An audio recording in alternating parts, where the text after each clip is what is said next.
Muy buenas tardes y bienvenidos a Todos Geopolítica. A estas horas Vladimir Putin y Recep Tayyip Erdogan terminan esa comparecencia, terminan su encuentro en el que se sacan dos conclusiones claras. Uno, que Rusia no va a regalar el acuerdo del grano, es evidente. O me dan ustedes entrada en el sistema SWIFT o le quitan ustedes las sanciones a los fertilizantes y la problemática de los seguros sobre los fertilizantes que impiden que los fertilizantes rusos entren en los puertos europeos, o quitan eso o no hay acuerdo del grano. Sobre si hay o no crisis alimentaria, si esto que está haciendo Rusia en realidad supone un quebradero de cabeza también para África y genera un problema de hambrunas. Dice Vladimir Putin que eso es mentira, que Occidente incluso ha estado mintiendo a Rusia, porque les dijeron que efectivamente se podía producir este problema, esta crisis alimentaria, este problema de hambrunas, y que la realidad es que cuando ha estado activo el acuerdo del grano, el 70% de ese grano iba a lo que Vladimir Putin ha llamado países adinerados, países ricos. Así que no será tanta verdad que haya una crisis alimentaria, cuando apenas hace falta un 30% de ese grano. Eso dice Rusia. Erdogan ha preferido no mojarse sobre este asunto, aunque se ha referido al tema de la guerra en Ucrania. Y de ahí nos surge otra duda. Vladimir Putin habla de que ha habido intentos mediante drones por sabotear el sistema que lleva el gas y los gasoductos que van hasta Turquía desde Rusia, que además se ha implementado la capacidad de envío, pero también la de petición de Turquía de ese gas. Bueno, la de Turquía y la de toda Europa, nos dejemos de cinismos. El caso es que eso es uno de los temas que nos lleva directos a Ucrania, y ahí cabe la segunda pregunta. ¿Ha hablado Erdogan con Vladimir Putin de la posibilidad de un alto al fuego? ¿Existe o no esa posibilidad? ¿Es real que todo aquello en lo que se supone está trabajando la OTAN, con Joe Biden a la cabeza, vaya a trasvasársele ahora a Rusia?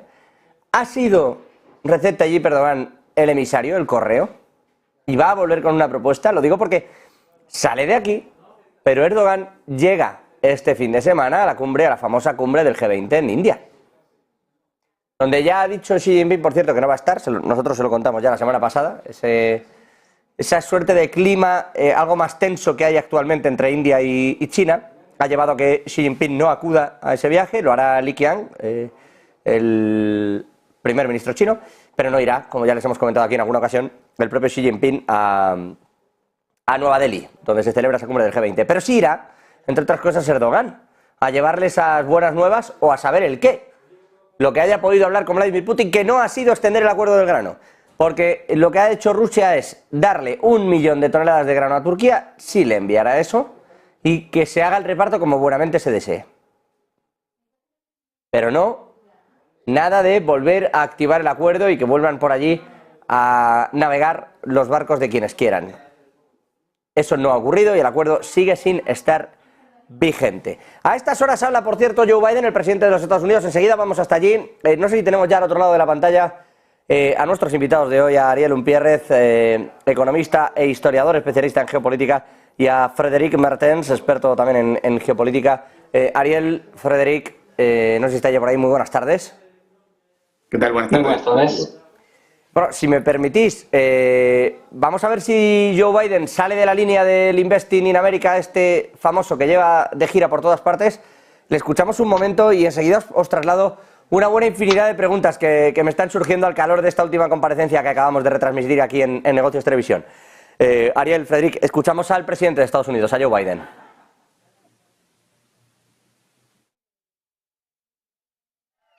Because all the women in my family are smarter than I am. It's good to be almost home. You know, I wouldn't have been elected to the United States Senate in the first place were it not for Philadelphia. That's not a joke. All the help and support I got from Philly. Before I began, I got a lot of friends to thank. Ryan Boyer, President of Building Trades. Ryan, thank you, pal. I don't know where Ryan's standing. I know he's here. And Danny Bowder, Danny, President of the Central Labor Council. God say hello. And Gary Messino, President of Sheet Metal Workers, Local 19. Thanks for hosting us today. Nothing to it.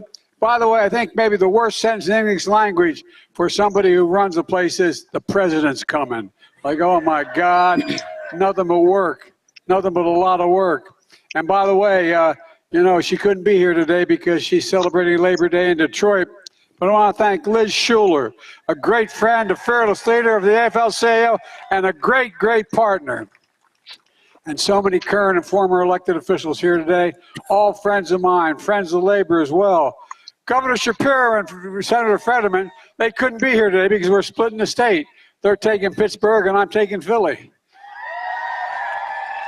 Along with a few friends. By the way, Mayor Kenny's here, I think. Mr. Mayor, you show up here? You able to come? There he is, under the American flag. Good to see you, Mr. Mayor. I'm sorry I keep bugging you all the time. He and I talk more than I think we talk to our staffs. Thank you, Mr. Mayor. Oh, well. Oh. I tell you what, someone said, you know, that Biden, he's getting old. Bueno, Joe Biden, que de momento poco presumir, discursos sobre el Día del Trabajo, o en el Día del Trabajo, si lo prefieren, honrando a los trabajadores, sindicatos de Estados Unidos, ahí está ese Union Strong en Filadelfia, sabe bien dónde se sitúa, desde luego, insisto, estará el presidente Biden como esté, pero su equipo de campaña sabe muy bien cómo hacer las cosas y en esto está el presidente yendo y viniendo más allá de la capacitación que él mismo haya podido tener o dejar de tener en ciertas ocasiones. Presumiendo del Día del Trabajo, presumiendo de tasa de empleo y de momento haciendo chantas sobre lo que ocurre allí. Si les parece a ustedes, dejamos a Joe Biden y arrancamos con una primera valoración de lo vivido en ese discurso, en ese encuentro entre Recep Tayyip Erdogan, el presidente de Turquía, enviado hoy a Sochi, donde se ha encontrado con Vladimir Putin, con el presidente de Rusia. Decía yo, Ariel, Frederic, muy buenas tardes. En ese orden quizás, Ariel, Frederic, ¿cómo habéis visto, más allá del Día del Trabajo en Estados Unidos, cómo habéis visto esa comparecencia? No hay acuerdo del grano, hablan de que se ha intentado sabotear el gasoducto en Turquía, solamente le van a dar a Turquía ese 1 millón de toneladas y que ya reparta. ¿Qué conclusiones sacáis de este encuentro, sobre todo sabiendo que hay un G20 a la vuelta de la esquina? Bueno, en realidad están terminando la conferencia de prensa ambos presidentes ahora, o sea que estamos sacando conclusiones muy sobrecalientes, digamos. En realidad el tema del grano era muy simple, como lo era la guerra de Ucrania en sus orígenes, es decir, respetar lo que cada una de las partes se comprometió a cumplir, es decir, que Rusia permitiría ese acuerdo, mantendría ese acuerdo de grano en la medida en que a Rusia se le respetara poder exportar sus fertilizantes, sus granos y demás, y se le reintegrara a algún sistema de pago internacional, como era el caso de SWIFT, del sistema interbancario del cual se la excluyó a Rusia como una de las sanciones. Entonces, claro, tú dices, tú debes cumplir con este acuerdo, pero lo que te prometimos a ti, Rusia no va, no funciona más, queda fuera, no se cumple. Más o menos como los acuerdos de Minsk allá en 2014 y 2015. Está todo muy bien, pero lo que le prometimos a Rusia o a los prorrusos no funciona. Solo van mis condiciones. Y así es difícil negociar con alguien cuando te impone sus reglas, sus condiciones y lo que promete no lo cumple.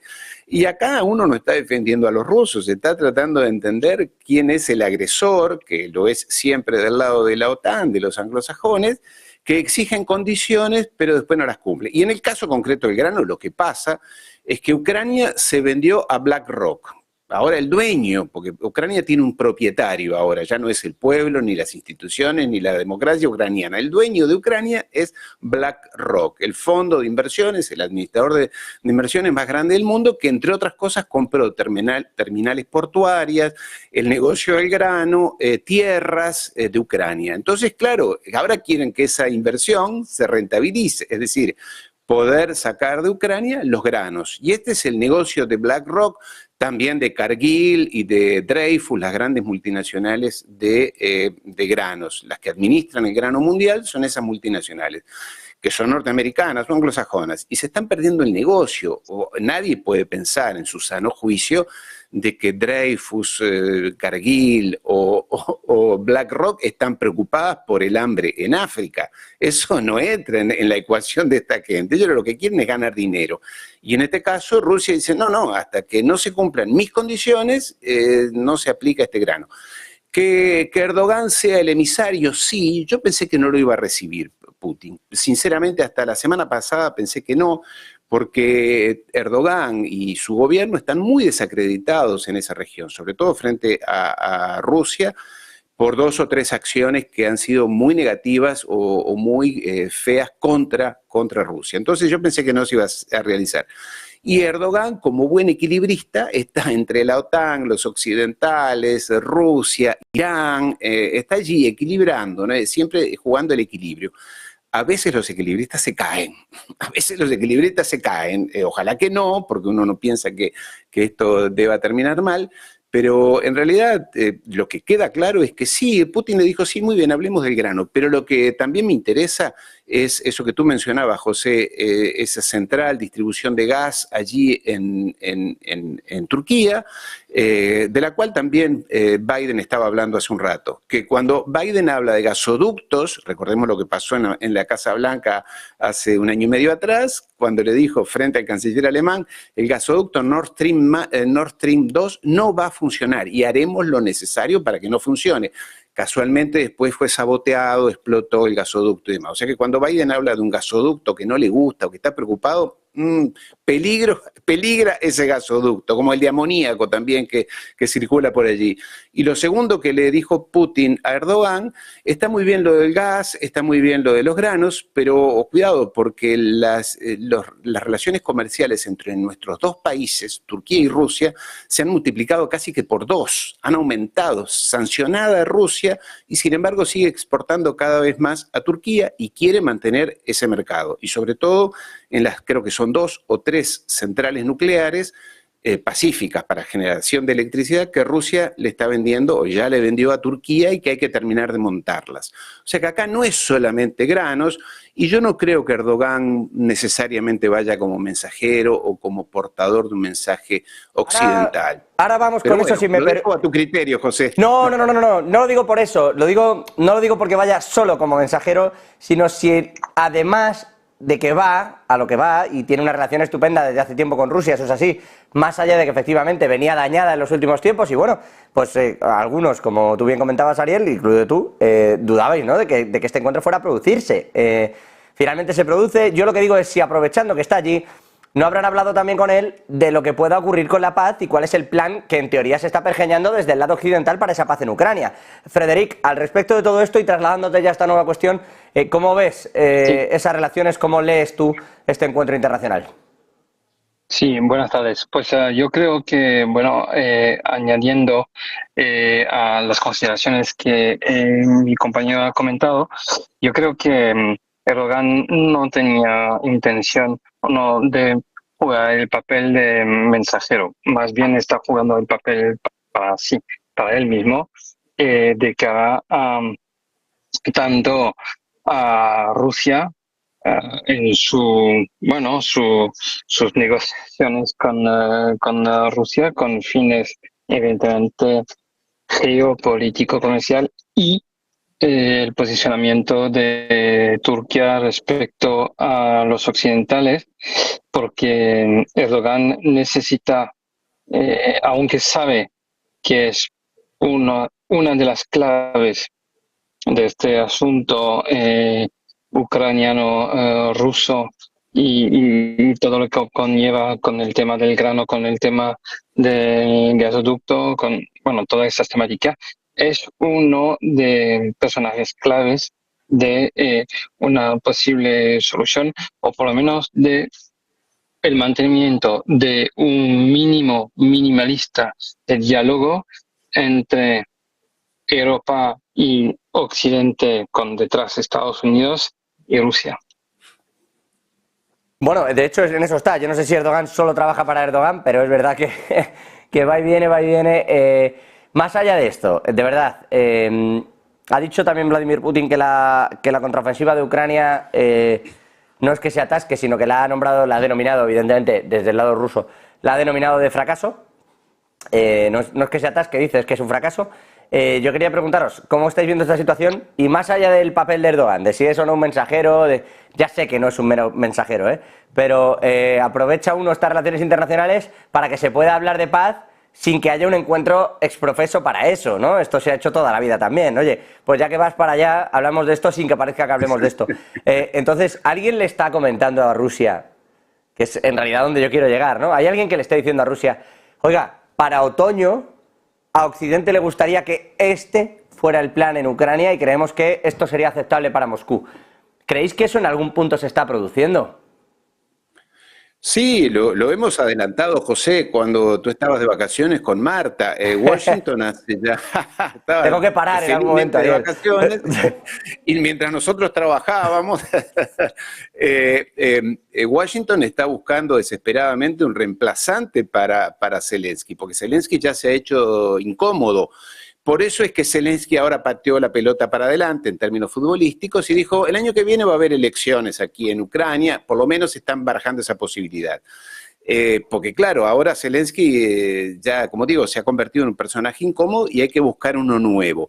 Por algo Zelensky, y creo que lo más determinante de estos últimos días es el reemplazo del ministro de Defensa allí en Ucrania, un hombre que también cuando tú estabas de vacaciones lo mencionamos aquí, se lo descubrió comprándole una mansión, una vila a su hija en la costa azul francesa por $700.000 al ministro de Defensa ucraniano, el brazo derecho de Zelensky, con el dinero de los contribuyentes europeos, ¿sabes? Con el dinero de Europa comprándose una mansión. Como después ahora supimos que la suegra de Zelensky, la madre de su esposa, acaba de comprar otra mansión allí en Egipto, creo que por $3 millones o $4 millones. En fin, gente que en el medio de una guerra hace negocios personales, que bueno, ya lo sabíamos, ya lo habíamos mencionado contigo. Entonces ahora lo que está ocurriendo es que sí, esta guerra, más allá de lo que cada uno piense, opine, sugiera, la contraofensiva ha sido un fracaso, la guerra está perdida para Ucrania, de lo que se trata en estos momentos es de una sangría mayor, horrible, espantosa para Ucrania, para el pueblo ucraniano, entonces hay que buscarle una salida en un plazo relativamente razonable. Se habla a fin de año.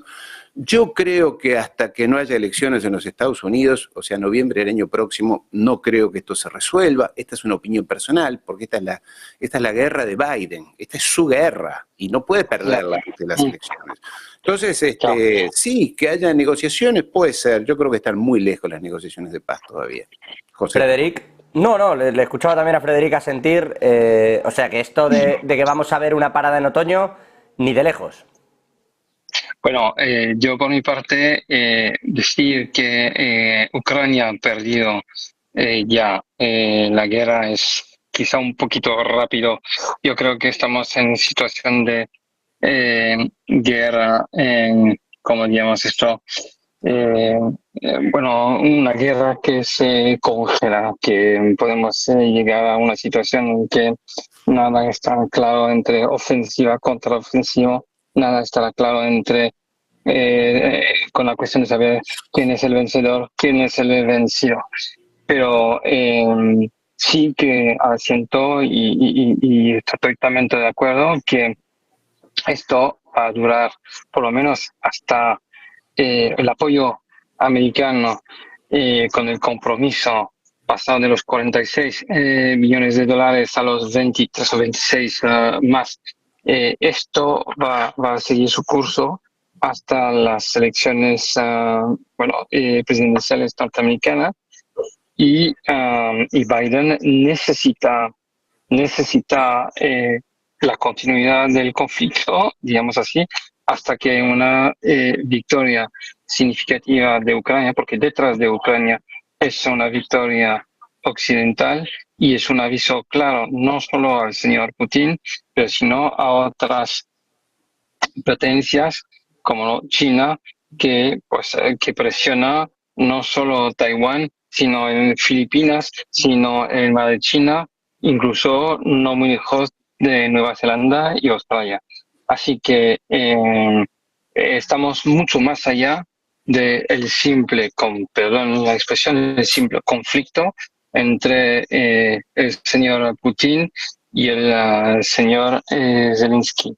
Zelensky, que también está, que está metido en una situación siempre más delicada, porque sabemos que por la historia, hasta los grandes personajes como Churchill pagaron de una manera u otra la duración de la guerra. Churchill recibió mucho apoyo popular a nivel interno, a nivel internacional durante el conflicto, pero perdió las elecciones en el año 46. Zelensky está perdiendo una cierta popularidad debido a que no hay nada claro en cuanto a su victoria o una victoria potencial contra el invasor ruso. Y además, pues hay lo que hemos comentado, la nebulosa de la corrupción que primero afecta al ministro de Defensa, pero también se sabe que antes de llegar a esa cabeza que ha caído, hay otras cabezas de rango inferior que han caído por el motivo de la corrupción. Zelensky necesita mantener esa imagen de héroe, ¿no? Pulcro, limpio, porque es una de las armas de comunicación que tiene frente, insisto, a un pretendido eficaz que ya no es invasor, el señor Putin. Bueno, vamos a ver cómo sale eso, pero tarda en dimitir, ¿eh? Este ministro de Defensa está tardando mucho en salir de la cartera de defensa, llevando a un país en guerra y habiéndose comentado todo esto que se ha comentado. Desde el jueves pasado ya hablamos, porque dijo Dimitri Kuleva, el ministro de Exteriores aquí en España, en Toledo, que iba a dimitir, que lo normal era que efectivamente el ministro de Defensa cambiase esta semana. Bueno, vamos por el lunes. Voy descontando días, que la última vez que pasó esto no dimitió. Ariel, perdóneme. Sí, quería recordar un punto que a veces se olvida cuando uno habla de esta guerra, es que Rusia mucha gente dice, ¿por qué no termina esta guerra, no la gana rápidamente? Y se olvida uno que Rusia está peleando contra 35 países, no contra uno, porque gente a veces piensa que está peleando contra Ucrania. No, está peleando contra 35 países y sobre todo las potencias más grandes. Allí están Estados Unidos, Inglaterra y todo lo demás, desde Japón, Australia, todo lo que... Está peleando contra 35 países. Y encima, con toda la tecnología, toda la industria que se le viene encima y más soldados. Polonia dijo que ya habían muerto 10.000 soldados polacos allí. Lo dijo el gobierno polaco. Mercenarios de todos los países del mundo. Yo creo que a veces la gente ve muchas películas por televisión y piensa que una guerra se resuelve así, bueno, le tiro más o tiro menos. Es un país que está solo peleando contra 35 países. Y es más, alguna gente dice, qué barbaridad, los iraníes le mandan algunos drones o algún otro país lo ayuda. Pero en realidad creo que no está recibiendo, por lo menos eso es lo que dicen tanto Rusia como Irán, pero supongamos que sí, que así fuera. Pero del otro lado están 35 potencias completamente concentradas. En Europa no se habla más que de guerra. Imagínate tú, cuando Pedrito Sánchez el otro día habló de no sé qué, del único que habló de la guerra y cuánto dinero le van a mandar y cuánto apoyo militar le van a mandar a Ucrania, siendo que además los ucranianos, el ejército ucraniano, no es un ejército cualquiera, son los antiguos cosacos blancos, aquellos que pelearon contra Rusia en 1917, en la época de la guerra civil. O sea, es el ejército más aguerrido y más preparado de Europa. No hay en Europa ni el francés, ni el español, ni el británico un ejército tan aguerrido en cuanto a hombres, me refiero, tan aguerrido como este. Y encima con toda la tecnología y todo el apoyo de infraestructura, de logística, de tecnología satelital, Elon Musk trabajando para ellos, en fin, que realmente pretender que esta guerra se resuelva en 15 días y pensar que Rusia es débil porque no la liquida, cosa que podría ser, pero encima pensar que no lo hace porque es débil es de alguien que no piensa. Entonces, lo que quiero decir con esto es que esta guerra debería terminarse sobre todo por razones humanitarias, sobre todo por la cantidad de personas que están siendo aniquiladas allí, de un lado como de otro. Siempre digo lo mismo. Entonces hay que tomarlo esto con mucho pudor y con mucha cautela y con análisis realista. Siendo que hoy, y acá me reía, porque José, permíteme que me ría un poco, porque lo veo a Biden recién que hablaba, y decía una cantidad de, discúlpame, ¿no? Pero una cantidad de estupideces. En América Latina se nos critica que tenemos muchos políticos y presidentes populistas que dicen frases vacías, simpáticas, pero este hombre es peor que cualquier populista de América Latina. Este es un payaso, un hombre que no tiene la más mínima entidad, que por suerte pudo hablar sin el teleprompter. Eso hay que reconocérselo, que en general es un hombre que tiene un aparatito en el oído donde lo van guiando, lo que tiene que hacer, trate de no caerse aquí, salga por esa puerta, no hable con esos fantasmas que no existen. por lo menos hay que reconocerle que hoy fue espontáneo y sí. También les habló a los obreros de la industria automotriz, que su gobierno, ellos se han ocupado de destruir en los últimos 30 años. Detroit, Pensilvania, la industria automotriz, ya no existe más, son ciudades fantasmas. ¿Por qué? Porque sus gobiernos, sobre todo los demócratas, se dedicaron al negocio financiero, a potenciar el negocio financiero, a financiarizar la economía norteamericana. Por eso el quantitative easing, o sea, el aumento de la expansión monetaria, que no fue a los trabajadores ni a las industrias, fue al negocio de acciones, al negocio financiero y demás. Entonces, no, quería sintetizar esto, verlo a Biden recién. No, sí queda bien, si queda sintetizado, y si me permite, Ariel, Ariel, si me permite, voy a irme a Biden, que además está aquí nuestra compañera Marta Vilar. Solo un matiz, decía, bueno, fueron los gobiernos demócratas. Bueno, fueron todos, porque no se recuerda a Bush tampoco saliendo a rescatar Detroit. Estoy escuchando mal, José, estoy escuchando mal como raro. Ahora ¿me escucháis ya mejor? Sí, pero no es un problema tuyo, es un problema de tecnología, se escucha entrecortado, perdón. Claro, pero... ponéis a decir ciertas cosas y nos boicotean, Ariel. Decía que con respecto a lo que comentas, no solo los demócratas, también los republicanos, nadie recuerda a Bush salvando Detroit. Sí. Detroit se iba al garete y Bush tampoco se movió en exceso por hacer nada al respecto. Pero al respecto de lo que estabas comentando y de Joe Biden, si me permitís voy a conectar con nuestra compañera Marta Vilar, que lo estaba escuchando. Dices, se ha quitado el prompter, pues no sé si tenía que habérselo vuelto a poner.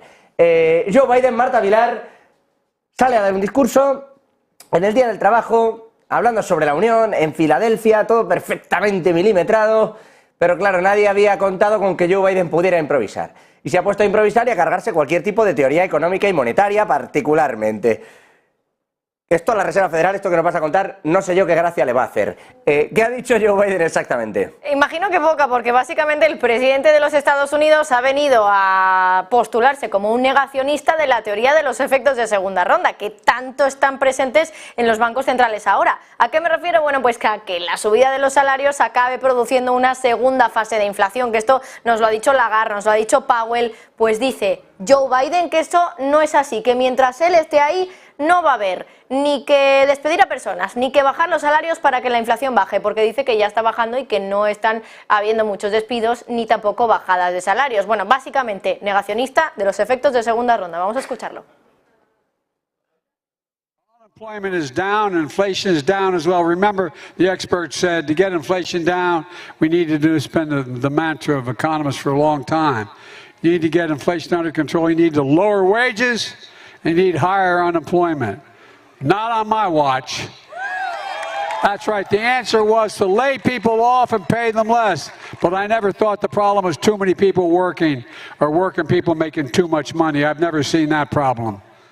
De expertos, que los expertos están diciendo que para bajar la inflación tenemos que tener más paro, tenemos que tener unos salarios más bajos. Claro, los expertos son los bancos centrales mismos, o sea, quiero decir, no estamos hablando de unos expertos raros que estén diciendo una teoría rara, es una teoría amplia, económicamente hablando, una teoría con mucho sentido, y dice yo... Y de cajón de madera, con perdón, Vilar, quiero decirte, si te subo el salario decides que te puedes comprar más cosas y el que las vende dice, ostras, estoy vendiendo mucho, voy a subir un poco el precio.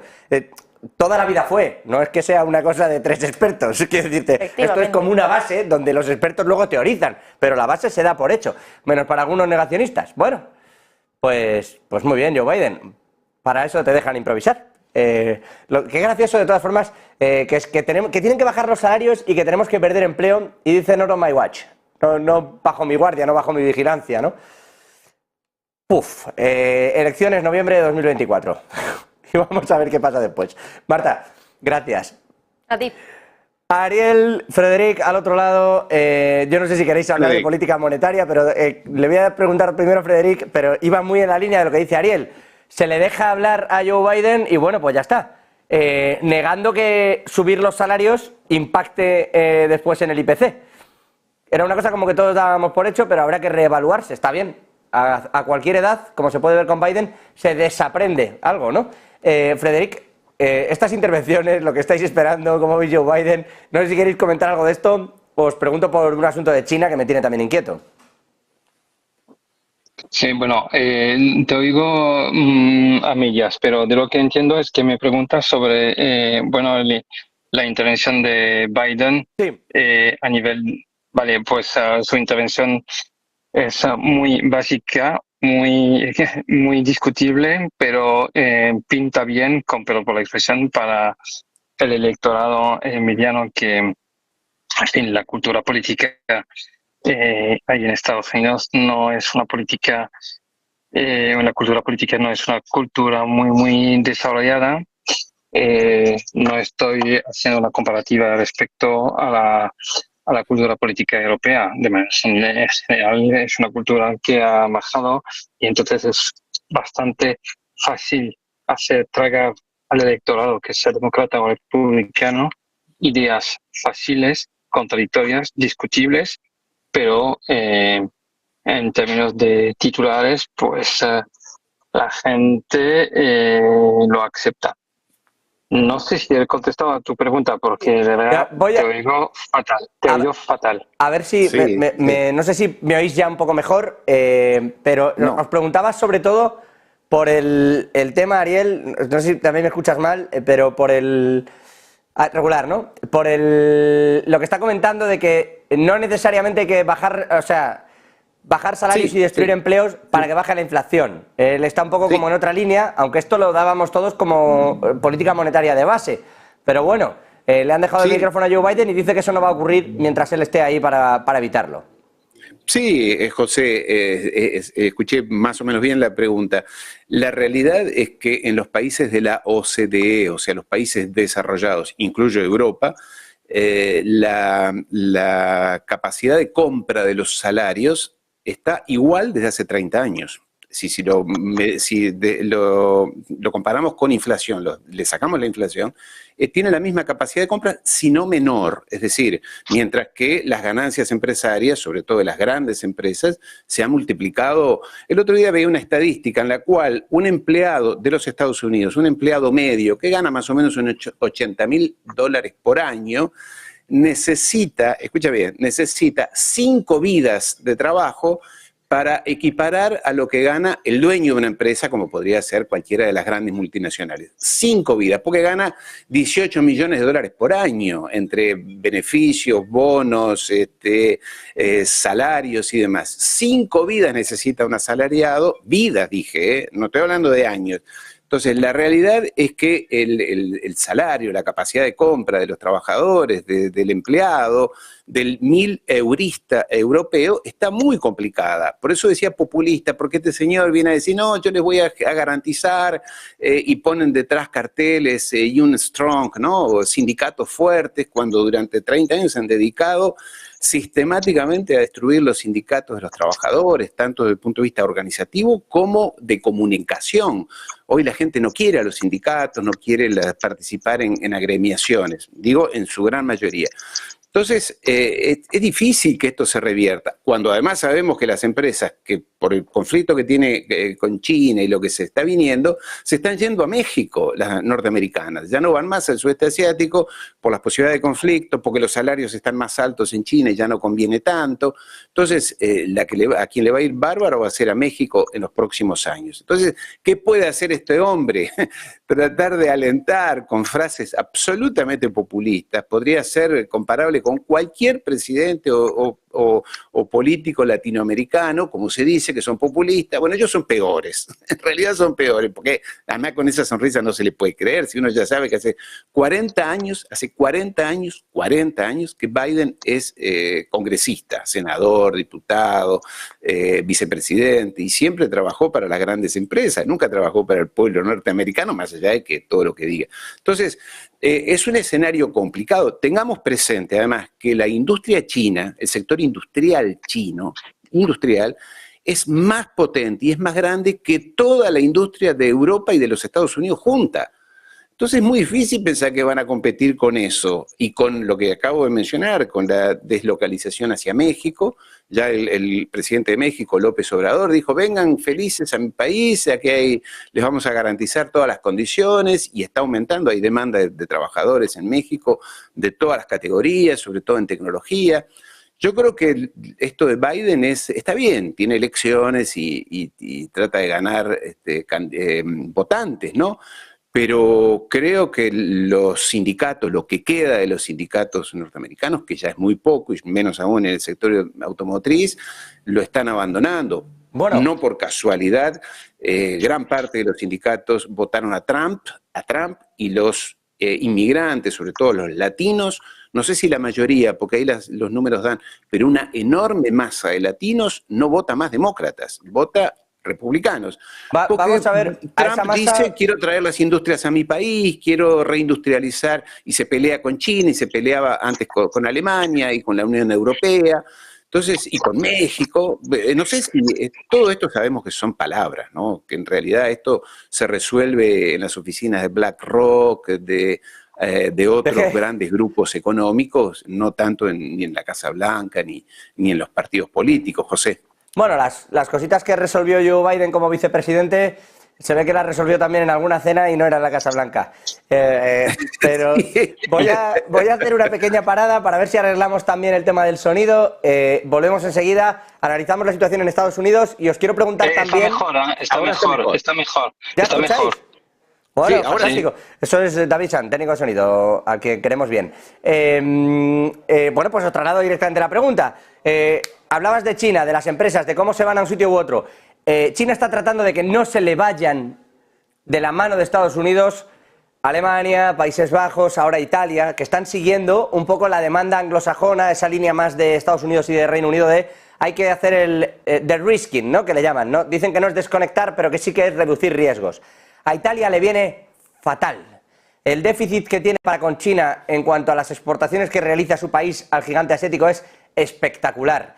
Y aún así está en ello. Giorgia Meloni está buscando soluciones, porque si se desconecta de allí, lo que le falta es dinero. Se ha hablado de que ponga a la venta Monte dei Paschi di Siena, un banco que hubo que hacer público, porque cuando fue privado, pues eso fue, con mis respetos a la expresión, un sin Dios. Allí sacó dinero todo el mundo y lo quebró todo el mundo. Lo convirtieron en público, lo tienen más o menos, tampoco digo que esté perfecto, y ahora se habla de volver a venderlo, como se ha hablado de vender incluso puertos, como ocurriera con el Pireo en Grecia. Italia tiene, ¿le veis vosotros una necesidad real de meterse en ese charco a Italia por reducir riesgos de China, Frederic? Bueno, necesidad no creo, pero es que Italia en realidad está siguiendo una tendencia general europea. Es efectivamente la desconexión, porque te recuerdo que tuvimos un trauma con la epidemia del COVID. Nos encontramos sin mascarillas, entre comillas, sí que había stock, pero no suficientemente para enfrentarnos a todo esto. Nos faltaba respiradores artificiales para ayudar a la gente que estaba hospitalizada y era una locura. Yo recuerdo, justamente hablando de Italia, recuerdo imágenes de material sanitario chino y personal sanitario chino desembarcando en el aeropuerto de Roma Fucini. Bueno, pues los europeos nos hemos dado cuenta que para fabricar una mascarilla hace falta utilizar caucho, y el caucho pues no lo tenemos, no crece, no existe en Europa. Está entre las manos de los chinos. Es decir, que hay una evidencia de que China tiene el control mayoritario de materias primas pues fundamentales para nuestras industrias. El hecho de desconectar totalmente, yo creo que eso es una utopía. En cambio, que haya un intento de diversificar nuestros proveedores a nivel mundial sí que existe, y es una necesidad, al igual que para China es una necesidad de estar en todos los continentes para invertir. Los tenemos en África, evidentemente, los tenemos en Asia, obviamente, los hemos tenido en Europa y están surcando por América Latina. ¿Por qué? Porque ya hemos hablado del conflicto bélico entre Rusia y los 35 enemigos de Rusia en este asunto de conflicto. pues tenemos otra partida de ajedrez, pero en el plan geoeconómico y no geopolítico, geoeconómico, en el cual tenemos estrategias de unos que tratan de abandonar la súper feliz globalización en que todo el mundo parecía ser muy guay, con perdón la expresión, que pensando que con los intercambios económicos, el hecho de compartir tecnología, pues íbamos a encontrarnos un mundo más, pacífico, y nos damos cuenta que pues todo esto se acabó, que cada uno quiere recuperar sus inversiones, recuperar sus acervos, sus intereses, y con la dificultad de que pues con la tendencia de haber sido interconectado más y más, pues cuesta más ahora desconectarnos, encontrar una cierta autonomía. Y no es una casualidad, por ejemplo, que en Europa Macron, con el discurso de la Sorbonne en 2017, hablaba de la autonomía, de la estrategia autonómica europea. No es una casualidad, es que nos damos cuenta que hace falta un mínimo de autonomía, porque cuando uno se constipa, pues puede ser que todo el mundo tenga la gripe o peor, la bronquitis. Bueno, es verdad que Francia en concreto... ¿Quieres que te comente, José, lo que pienso sobre ese tema? Sí, que es de sí, Italia? te traslado. Decía que justo además en concreto Francia es de los que más está intentando equilibrar. Hablaba de Frédéric de Macron y es verdad que Francia es el que más está intentando estar en medio. Ariel, sí, lectura de esto. En lectura lo mismo. Europa está muy complicada, no hace falta decirlo. En el caso de China, el déficit comercial de la Unión Europea con respecto a China se ha multiplicado por 2 en los últimos 10 años, sobre todo del 2010 al 2021, que es las cifras más actuales. Europa pesaba un 30% en la economía mundial allá a fin de los años 80, principios de los 90, 30%, hoy pesa apenas el 12%. Entonces, en esa realidad, y los países están súper endeudados, algo que como economista, yo que soy economista, bolilla 1 de economía es cuando tienes deudas que te superan, no que son importantes, que te superan, en este caso al PBI. Creo que Italia ya está en el 120% del PBI, de su PBI endeudado. Tienes que salir a vender lo poco que te queda. Es decir, como una familia que cuando está complicada, bueno, trata de ver cómo resuelve y termina vendiendo el auto, vendiendo la casa, y hasta el perro vende una familia, porque tiene que pagar su vida cotidiana. Y a Europa le está pasando eso, sobre todo a los países del sur, donde incluyo a España. Tuvo que ir a pedir allí a los holandeses y a los alemanes hace 1 año y medio atrás, 1 año, los famosos eurobonos. Italia fue de rodillas a pedir los eurobonos, Grecia lo mismo, Portugal lo mismo, para que la salven, porque claro, está súper endeudada. Entonces vende las joyas de la familia, vende lo que le dejó la abuela, lo que dejó la tía, la mamá que por ahí se murió. Entonces las joyas que han quedado las están vendiendo, porque no solamente es la banca, están hablando, como tú decías, de puertos, de otras empresas y demás. Sí, José. No, eso, que si les ves vendiendo a la banca. Sí, pero claro que la van a, pero no sé si la van a poder vender, porque el sector de la liga, que son los más conservadores, dicen, no, eso no se vende, la ultraderecha. O sea, ¿veis más probable que empiece a vender de verdad bancos y demás a que haga un acuerdo con China? Pero todas juntas, para eso fue Tajani, el vicepresidente del gobierno italiano, Tajani, fue ayer, creo antes de ayer, a China a decir, bueno, nos hemos peleado con ustedes por esto de la guerra de Ucrania, pero volvamos otra vez a restablecer el acuerdo de participar Italia fue el primer país en participar en la ruta de la seda. Vendió Trieste, el puerto italiano, creo que hay otros puertos más. Hay muchas infraestructuras que ya se dio a China, que vendió a China.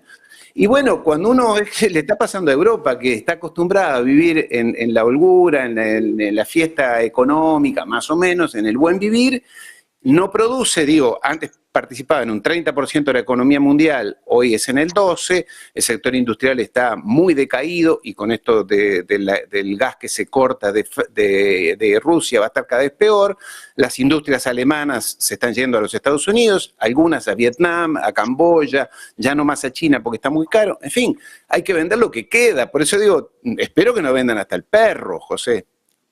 Pero justamente hablando de la venta de las infraestructuras, como infraestructuras portuarias, eso no es no es una sorpresa. Basta ver el mapa, por lo menos en Europa y por no decir a nivel mundial, el mapa mundial de los puertos. ¿Quién tiene el control de la gestión de los puertos? Hay algunos países en los cuales los estados tienen participación minoritaria, pero si no, es China. Y es China, o sea, la venta de un aeropuerto, el aeropuerto de Roma, las autopistas, ferrocarril. Bueno, pues Portugal hace pocos años, y como Ariel lo ha comentado, en Grecia también, los famosos PIGS, con perdón la asignación, porque pig, sabemos pig, cerdo, ¿no? Pues claro, los pigs están ya en la brocha, ¿no? Y van a sufrir. Esperamos que en España no tengamos mala experiencia de ese tipo, pero nadie puede decir que no vamos a vivir la experiencia italiana, porque hemos tenido los vecinos griegos y más cerca de nosotros a los portugueses que han tenido que vender también sus joyas de matando a la abuela y a toda la familia si hace falta para sobrevivir. No, matando no, se murió la abuela nomás, Frederick. Ayudando un poco. Bueno, un último asunto que quiero tocar antes de dejaros marchar, ya que me he ido merendando todas las publicidades a lo largo de esta hora, es el tema del G20, que ya se aproxima esta semana. Lo mirábamos desde el prisma de qué puede aportar Erdogan allí, si ha hablado algo con Putin o no, pero me gustaría mirarlo desde la relación India-China. China está redefiniendo todas sus relaciones y parece evidente, aunque no se diga de forma oficial, que hay un conflicto por liderar ese bloque BRIC, que India tiene la capacidad y cree también el poderío para liderar ese bloque por encima de lo que está haciendo China. Y además India tiene una ventaja, y es que no está enfadada con Occidente, no tiene el problema de los acuerdos comerciales con Occidente. Y en ese sentido se siente muy fuerte. China incluyó en un mapa una región de India, o que India considera suya, que es ese Arunachal Pradesh, donde por cierto este año han muerto 77 personas, o militares, de uno y otro lado. O sea, hay un conflicto real del que nadie habla, pero está ahí, ese conflicto existe. Y a esta cumbre del G20 no va a ir Xi Jinping. ¿Cómo veis el deterioro de estas relaciones? ¿Qué creéis que va a pasar entre los dos grandes líderes, bueno, por montantes de PIB y por las relaciones internacionales dentro de los BRICS? Sí, Frederic. Bueno, India está creciendo en todos los niveles y sobre todo a nivel demográfico, mientras que China está ya conociendo una cierta estagnación demográfica. Y eso tiene mucha importancia porque son potencias que, bueno, no podemos resumir la potencia de un país solo en el peso demográfico, pero es una realidad. Y bueno, pues otra ilustración, hace pocos días India envió una sonda, ¿no? Una nave la Luna. Quiero decir que ya apartando las tensiones existentes o del pasado entre China e India, pues son dos gigantes que, bueno, con el tiempo en varios ámbitos se miden, al igual que China se ha medido con Estados Unidos, pues ahora le toca a India a medirse con China, con varias ventajas o varias variantes o variables que hay que tener en cuenta.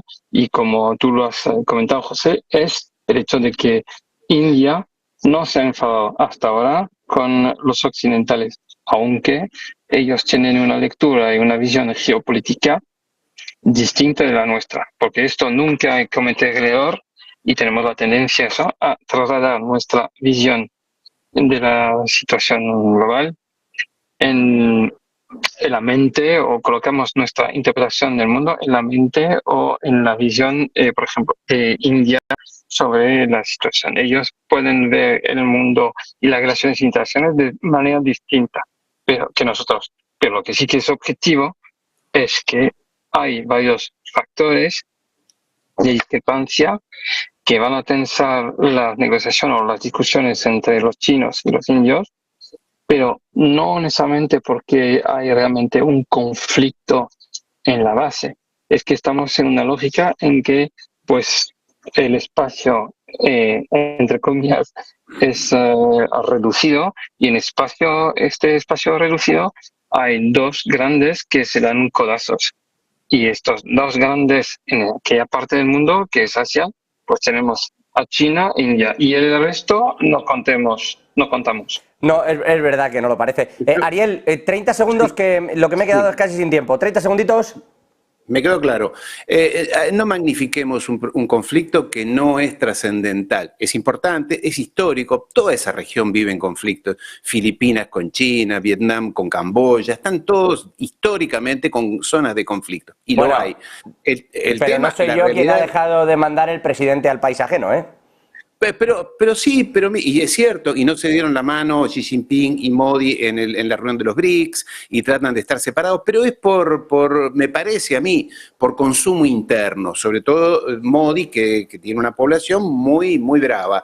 Entonces quiere mandar un mensaje. Lo más significativo es que Putin ni Xi Jinping van al G20, o sea que donde las dos potencias o dos de las grandes potencias reales, y en el caso de China, es como un boicot. Alguien ha querido leer otra cosa. Para mí es un boicot, un mensaje en el cual dicen, bueno, ese grupito que se junten, que se reúnan, van a hablar de Ucrania, no va a haber declaración final, como tampoco lo hubo en Bali el año pasado, a la final del G20.